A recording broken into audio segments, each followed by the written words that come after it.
Hello বন্ধুরা, আজকে আমি আলোচনা করব লাইকলি টু এর ব্যবহার নিয়ে। বন্ধুরা, লাইকলি টু এর ব্যবহার খুবই গুরুত্বপূর্ণ। আপনারা যারা ইংরেজিতে কথা বলতে চান বা ইংরেজি ভাষাটাকে শিখতে চান, আপনাদের অবশ্যই লাইকলি টু এর ব্যবহার সম্পর্কে জানা উচিত। কারণ লাইকলি টু আমাদের প্রতিদিনকার কথাবার্তায় প্রচুর পরিমাণে ব্যবহার হয়ে থাকে। তো ভিডিওটি প্রথম থেকে শেষ পর্যন্ত অবশ্যই দেখবেন। তো বন্ধুরা, লাইকলি টু আমাদের সম্ভাবনা বোঝায়, অর্থাৎ কোনো কিছু করার সম্ভাবনা বোঝাতে আমাদের লাইকলি টু এর ব্যবহার হয়ে থাকে। তো বন্ধুরা, আমরা প্রেজেন্টে অর্থাৎ বর্তমানে কোনো কিছু করার সম্ভাবনা বোঝাতে আমরা কিভাবে সেন্টেন্স গঠন করব। তো বন্ধুরা, এক্ষেত্রে সেন্টেন্স গঠন করতে হলে সবার প্রথমে আমাদের সাবজেক্ট বসাতে হবে এবং এরপরে is am are helping verb হিসেবে এখানে বসাতে হবে। এরপরে লাইকলি টু এবং তারপরে ভার্বের প্রেজেন্ট ফর্ম এবং তারপরে অবজেক্ট। যেমন তার এখানে আসার সম্ভাবনা আছে, তো তার এখানে আসার সম্ভাবনা আছে অর্থাৎ এখানে সম্ভাবনা বোঝাচ্ছে। ঠিক আছে, he is likely to come here. He is likely to come here. তো দেখুন, এখানে প্রথমে আমাদের সাবজেক্ট বসেছে এবং তারপরে ইজ বসেছে। তো হি যেহেতু আমাদের থার্ড পারসন সিঙ্গুলার নাম্বার, তাই এখানে ইজ বসেছে এবং তারপরে হচ্ছে আমাদের লাইকলি টু এবং তারপরে ভার্বের প্রেজেন্ট ফর্ম এবং তারপরে other word. He is likely to come here, তার এখানে আসার সম্ভাবনা আছে, তার পরীক্ষায় পাশ করার সম্ভাবনা আছে। He is likely to pass in examination. He is likely to pass in examination, তার পরীক্ষায় পাশ করার সম্ভাবনা আছে। তো আমরা দেখলাম প্রেজেন্টে অর্থাৎ বর্তমানে কোনো কিছুর সম্ভাবনা আছে এরকম অর্থে কী করে লাইকলি টু এর ব্যবহার হয়। তো বন্ধুরা, এরপরে দেখা যাক প্রেজেন্টে কী করে নেগেটিভ সেন্টেন্স গঠন করতে হয়। অর্থাৎ লাইকলি টু দিয়ে প্রেজেন্টে কোনো কিছুর সম্ভাবনা নেই এরকম বোঝাতে কী করে সেন্টেন্স গঠন করতে হয়। এই ক্ষেত্রে প্রথমে সাবজেক্ট এবং তারপরে is am are helping verb হিসেবে বসবে এবং তারপরে হচ্ছে আমাদের নট এবং তারপরে লাইকলি টু এবং তারপর হচ্ছে আমাদের ভার্বের প্রেজেন্ট ফর্ম এবং তারপর হচ্ছে আমাদের অবজেক্ট। তো এক্ষেত্রে আমাদের হেল্পিং ভার্বের পরে হচ্ছে আমাদের নট বসাতে হবে। ঠিক আছে, তো তার এখানে আসার সম্ভাবনা নেই, তো এটা হচ্ছে আমাদের নেগেটিভ সেন্টেন্স। কোনো কিছুর সম্ভাবনা নেই এরকম বোঝানো হচ্ছে। ঠিক আছে, তার এখানে আসার সম্ভাবনা নেই। He is not likely to he is not likely to come here. He is not likely to come here, তার এখানে আসার সম্ভাবনা নেই। দেখুন, প্রথমে আমাদের সাবজেক্ট বসেছে এবং তারপরে হেল্পিং ভার্ব এবং তারপর হচ্ছে আমাদের নট এবং তারপরে লাইকলি টু এবং তারপর হচ্ছে আমাদের ভার্বের প্রেজেন্ট ফর্ম। তার এখানে আসার সম্ভাবনা নেই। ঠিক আছে, he is not likely to come here, তার পরীক্ষায় পাশ করার সম্ভাবনা নেই। He is not likely to pass in examination.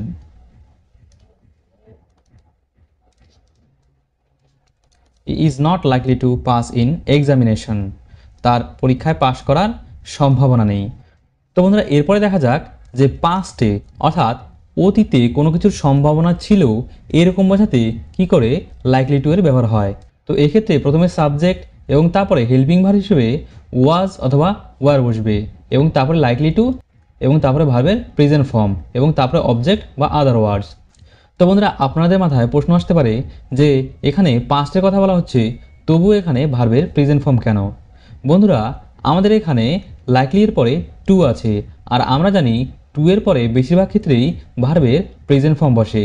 ঠিক আছে, তো এখানে ভার্বের আগে টু থাকার কারণে এখানে আমাদের সবসময় ভার্বের প্রেজেন্ট ফর্ম বসাতে হবে। তার এখানে আসার সম্ভাবনা ছিল, তো তার এখানে আসার সম্ভাবনা ছিল অর্থাৎ অতীতের সম্ভাবনা বোঝাচ্ছে এখানে। He was likely to come here. He was likely to come here, তার এখানে আসার সম্ভাবনা ছিল, তার পরীক্ষায় পাশ করার সম্ভাবনা ছিল। He was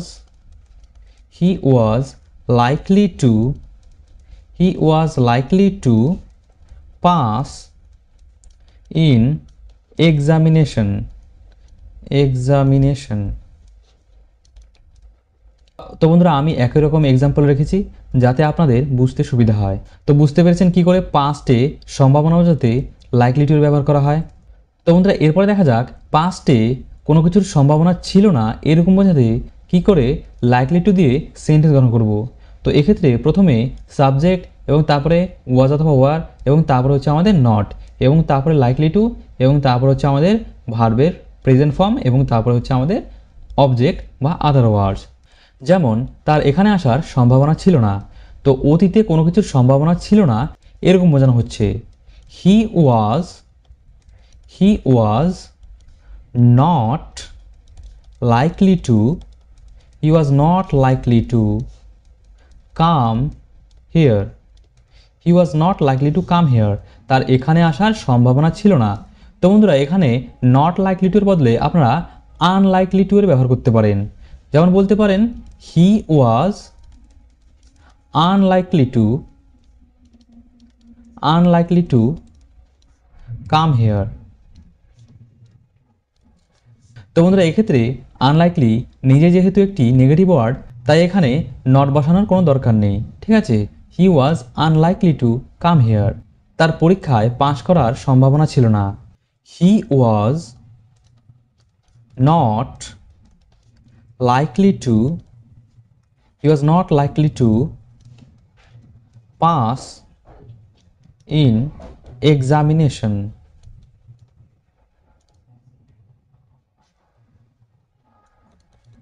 he was not likely to pass in examination, তার পরীক্ষায় পাশ করার সম্ভাবনা ছিল না। তো বন্ধুরা এরপরে দেখা যাক মোর লাইকলি টু এর ব্যবহার, অর্থাৎ লাইকলি টু এর আগে মোর এর ব্যবহার। তো বন্ধুরা এক্ষেত্রে বেশি সম্ভাবনা বোঝাতে আমাদের লাইকলি টু এর আগে মোর এর ব্যবহার হয়, অর্থাৎ মোর লাইকলি টু এর ব্যবহার হয়। তো এক্ষেত্রে সেন্টেন্স গঠন করতে হলে প্রথমে আমাদের সাবজেক্ট এবং তারপরে ইজ এম আর এবং তারপরে মোর এবং তারপরে লাইকলি টু এবং তারপরে ভার্বের প্রেজেন্ট ফর্ম। তো এক্ষেত্রে হচ্ছে আমাদের প্রেজেন্টের ক্ষেত্রে ইজ এম আর বসবে। যেমন তার এখানে আসার বেশি সম্ভাবনা আছে, তো এই বেশি সম্ভাবনা আছে এরকম বোঝাতে আমাদের এখানে লাইকলি টু এর ব্যবহার হবে। তো তার এখানে আসার বেশি সম্ভাবনা আছে he is more likely to come here. He is more likely to come here, তার এখানে আসার বেশি সম্ভাবনা আছে, ঠিক আছে। তার পরীক্ষায় পাশ করার বেশি সম্ভাবনা আছে। He is more likely to pass in examination.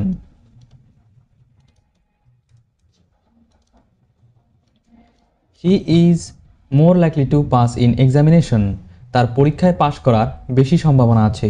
তো এটা তো আমরা দেখলাম যে প্রেজেন্টে অর্থাৎ বর্তমানে কোনো কিছুর বেশি সম্ভাবনা আছে এরকম বোঝাতে কি করে মোর লাইকলি টু দিয়ে সেন্টেন্স গঠন করতে হয়। তো এরপরে দেখা যাক মোর লাইকলি টু দিয়ে কি করে পাস্টে অর্থাৎ অতীতে কোনো কিছুর বেশি সম্ভাবনা ছিল অর্থাৎ কোনো কিছু করার বেশি সম্ভাবনা ছিল এরকম বোঝাতে কি করে আমাদের সেন্টেন্স গঠন করতে হয়। তো এক্ষেত্রে প্রথমে আমাদের সাবজেক্ট এবং তারপরে ওয়াজ অথবা ওয়ার এবং তারপর হচ্ছে আমাদের মোর এবং তারপরে লাইকলি টু এবং তারপর হচ্ছে আমাদের ভার্বের প্রেজেন্ট ফর্ম এবং তারপরে অবজেক্ট বা আদার ওয়ার্ডস। যেমন তার এখানে আসার বেশি সম্ভাবনা ছিল he was more likely to come here. তার এখানে আসার বেশি সম্ভাবনা ছিল he was more likely to come here, তার পরীক্ষায় পাশ করার বেশি সম্ভাবনা ছিল he was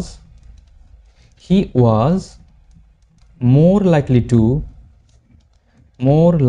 two pass in exam বা এক্সামিনেশন। তো তার পরীক্ষায় পাশ করার বেশি সম্ভাবনা ছিল he was more likely to pass in examination. তো বন্ধুরা এরপরে দেখা যাক লাইকলি টু বি, অর্থাৎ লাইকলি টু এর সঙ্গে কি করে বি এর ব্যবহার হয়। তো প্রথমত দেখা যাক এই বি ভার্ব আমাদের মেইন ভার্ব হিসেবে লাইকলি টু এর সঙ্গে কি করে ব্যবহার হয়।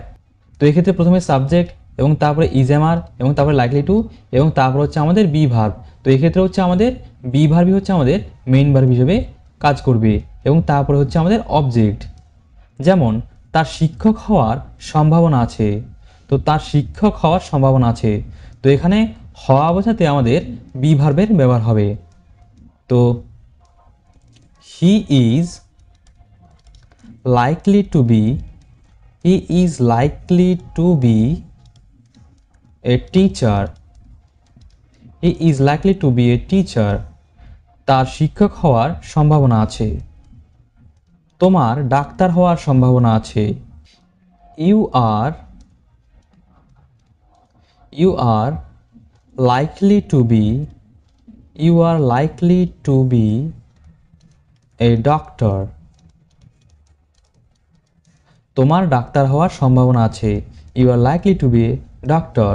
তো বি ভার্ব এখানে মেইন ভার্ব হিসেবে বসেছে। তো এটা হচ্ছে আমাদের প্রেজেন্টের ক্ষেত্রে ব্যবহার হয়েছে, যে প্রেজেন্টে কোনো কিছু হওয়ার সম্ভাবনা আছে, অর্থাৎ বর্তমানে কোনো কিছু হওয়ার সম্ভাবনা আছে, এরকম বোঝাতে কি করে লাইকলি টু এর সঙ্গে বি ভার্বের ব্যবহার হয়, এটা আমরা এখানে দেখলাম। তো এরপরে দেখা যাক যে অতীতে অর্থাৎ পাস্টে কোনো কিছু হওয়ার সম্ভাবনা ছিল এরকম বোঝাতে কি করে লাইকলি টু এর সঙ্গে বি ভার্বের ব্যবহার হয়। তো এক্ষেত্রে হচ্ছে আমাদের সাবজেক্ট এবং সাবজেক্টের পরে ওয়াজ অথবা ওয়ার এবং তারপরে লাইকলি টু এবং তারপর হচ্ছে আমাদের বি ভার্ব, এবং বি ভার্ব এখানে আমাদের মেইন ভার্ব হিসেবে কাজ করবে, ঠিক আছে। এবং তারপর হচ্ছে আমাদের অবজেক্ট বা আদার ওয়ার্ডস। যেমন তার শিক্ষক হওয়ার সম্ভাবনা ছিল, অর্থাৎ অতীতে তার শিক্ষক হওয়ার সম্ভাবনা ছিল, ঠিক আছে। He was likely to be a teacher তার শিক্ষক হওয়ার সম্ভাবনা ছিল, ঠিক আছে। তোমার ডাক্তার হওয়ার সম্ভাবনা ছিল। You were likely to be a doctor তোমার ডাক্তার হওয়ার সম্ভাবনা ছিল। তো বন্ধুরা এরপরে দেখা যাক লাইকলি টু বি এর সঙ্গে কি করে ভার্বের থার্ড ফর্ম অর্থাৎ পাস্ট পার্টিসিপল ফর্মে ব্যবহার হয়। তো এক্ষেত্রে প্রথমে সাবজেক্ট এবং তারপরে ইজ এম আর এবং তারপরে লাইকলি টু এবং তারপরে বি এবং তারপরে ভার্বের থার্ড ফর্ম, ঠিক আছে। তো এটা হচ্ছে আমাদের প্রেজেন্টের ক্ষেত্রে ইজ এম আর বসবে, ঠিক আছে, এবং পাস্টের ক্ষেত্রে আমাদের ওয়াজ ওয়ার বসবে, ঠিক আছে। যেমন তার মার খাওয়ার সম্ভাবনা আছে, তো তার মার খাওয়ার সম্ভাবনা আছে অর্থাৎ তাকে মারা হবে এবং এর সম্ভাবনা আছে এরকম বোঝানো হচ্ছে, ঠিক আছে। তার মার খাওয়ার সম্ভাবনা আছে। He is likely to be beaten he was likely to be beaten he is likely to be beaten তার মার খাওয়ার সম্ভাবনা আছে। তো এটা তো আমরা দেখলাম প্রেজেন্টে। এরপরে তার মার খাওয়ার সম্ভাবনা ছিল, তো এখানে পাস্টের কথা বলা হচ্ছে, অতীতে। তো এই ক্ষেত্রে হচ্ছে আমাদের ইজ এমারের বদলে এখানে ওয়াজ অথবা ওয়ারের ব্যবহার হবে, ঠিক আছে। তো ওয়াজ অথবা ওয়ার বসালে হচ্ছে আমাদের সেটা পাস্ট হয়ে যাবে। যেমন তার মার খাওয়ার সম্ভাবনা ছিল, he was likely to be beaten ঠিক আছে, তার মার খাওয়ার সম্ভাবনা ছিল। তো এটা আমাদের অতীত বোঝাচ্ছে এবং এটা আমাদের বর্তমান বোঝাচ্ছে। এটা বর্তমানে মার খাওয়ার সম্ভাবনা আছে এবং এটা অতীতে মার খাওয়ার সম্ভাবনা ছিল, এরকম বোঝানো হচ্ছে। তো বন্ধুরা এগুলোই ছিল আমাদের লাইকলি টু এর ব্যবহার। আশা করছি আমি আপনাদের বোঝাতে পেরেছি। তো কোথাও যদি আপনাদের কোনো কিছু বুঝতে অসুবিধা হয় বা কোথাও কোনো কনফিউশন থেকে থাকে তাহলে সেটা অবশ্যই আমাকে কমেন্ট বক্সে জানাতে ভুলবেন না। আর যদি ভিডিওটি আপনাদের ভালো লেগে থাকে তাহলে ভিডিওটিকে একটি লাইক করে দেবেন এবং চ্যানেলটি সাবস্ক্রাইব করে না থাকলে চ্যানেলটিকে সাবস্ক্রাইব করে দেবেন। তো আজকের ভিডিও এই পর্যন্তই, আবার দেখা হবে একটি নতুন ভিডিওতে। ততক্ষণ পর্যন্ত আপনারা সবাই ভালো থাকবেন, সুস্থ থাকবেন।